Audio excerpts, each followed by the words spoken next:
benvenuti e adesso vi invito a chiudere un attimo gli occhi e a fare un esperimento. Torniamo indietro nel tempo, saliamo su questa macchina immaginaria del tempo, su questo vascello che ci porta lontano, nel 1800, nella seconda metà dell'Ottocento, esattamente dopo l'unità d'Italia, quando è stato riunita l'Italia, è stato fondato, istituito il Regno d'Italia ed è iniziata la questione meridionale, perché in realtà il regno borbonico che aveva comandato, che aveva governato e aveva portato il regno delle due Sicilie ad essere uno dei regni più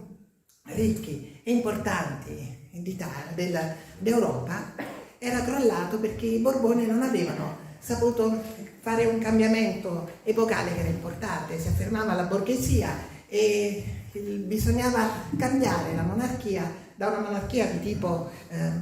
aristocratico a una monarchia amministrativa. Loro non hanno saputo fare questo, hanno cercato l'appoggio della plebe, ma non l'appoggio dei nuovi borghesi che stavano emergendo. Quindi c'erano le radici per la fine del loro regno, ma questo significò per Napoli perdere tutto, perdere l'industria, conoscere la miseria, la povertà, conoscere una realtà che poi non è mai riuscita completamente ad essere superata.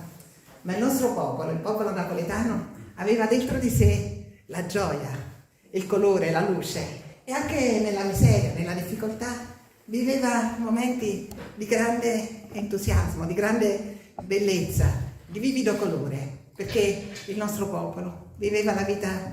dei vicoli, delle piazze, delle strade, dei mercati, ed era tutto un susseguirsi di voci, di vita, di voglia di esserci.